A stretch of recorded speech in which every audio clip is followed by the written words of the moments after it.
Sanibonani balaleli, namhlanje silethele indaba ehamba phambili njengoba-ke kunabasebenzi abanganeme nhlobo ngokusebenza noma-ke ababukeka benganeme ngokusebenza kwabo ngaphansi kwekhampani esebenza ngaphansi kwemayini ethile eMpumalanga, eLimpopo.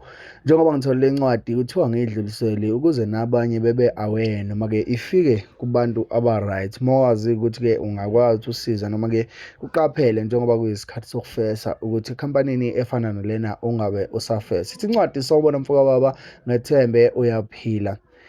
Osebenzela eLimpopo eThabizimbi ngaphansi kwekhampani iGodzilla Protection Unit. Ngibhala ngoba nginesikhalazo sokungaphathwa kahle kwabasebenzi esisebenza nabo la ekhampani mfowethu eyaseZimbabwe. Umphathi wale khampani naye owangaphandle, ngicabanga ukuthi uyalazi lolu daba mayelana nokuphatheka kwethu.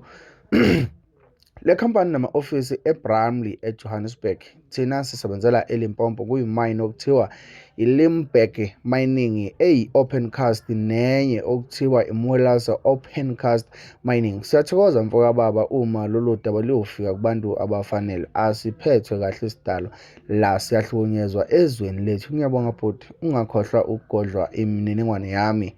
Bengicela mfowethu ukuthi uhlabe ulawule ithole abantu abafanele, kodwa bese ungenza ngibe anonymous. Ngisebenza as i-security guard, ngireporta la kusebenza khona abantu bala eSouth Africa and they are using us. Manje sebethe asisakhoni ukuya ndawo, uma uhamba uyothenga ukudla uyaxoshwa. Siyafana nabantu abavalelwe kule Nkopholi okuthiwa iThaba Mine. Asiholi isarada efanele, kuhola laba abangaphandle, kodwa umsebenzi wenziwa yithi abanawo amaphepha abagunyazayo ukuthi babe lapha, abanawo futhi abagunyazayo ukuthi bangasebenza as ama-security, bafrante ngathi esinamaphepha. Manje siyacela bhuti ukuthi usenzele ubulungisa. Insizwa-ke efuna ubulungisa esebenza ngaphansi kweGodzilla, igama ngizolibhala lana lithi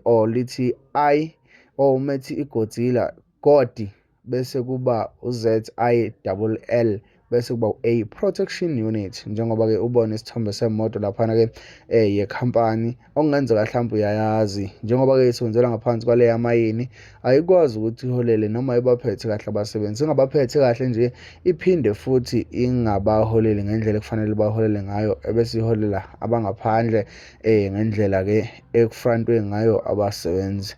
Bafethu, siyacela into efana nalena abantu beyibike noma beyihlabe beyilawule mangabe kunezinto ezifana nalezi, ukuze zizokwazi ukuthi zivele ubala nabantu abasafuna ukufesa babe aware ukuthi abangafesi emakhampanini athile nathile ngoba kwenzeka u1 no2 no3. Ebese futhi kuba nabantu abakwazi ukuthi besize. Siyacela nohlabe nolawule, sikakhulukazi kulamaqembu asiza abantu abasuke beziney'nkinga zezemisebenzi noma iy'nyunyane ey'siza abantu abasuke beney'nkinga zezemisebenzi. Nganza kwethu, ngiyathemba ukuthi le ncwadi yofika kubantu aba-right, bekwazi ukuthi besize la bantu abasebenza laphana ngaphansi kwemayini ekuthiwa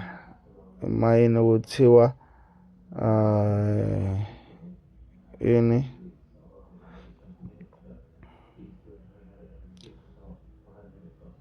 umphathi wekampani mayelana nokuthi office eBrown noma yini ekuthiwa iLimberg Mining oyi-open cast, kanye-ke nenye ekuthiwa yini angisakhumbuli kahle. Kodwa nje ngenza kwethu, siyacela ukuthi nohlabe nolawule iy'ncwadi ezifike kubantu aba-right. Mina nawe sihlangana laphana nga-comment section, ngizovula lakho mayelana nalolu daba.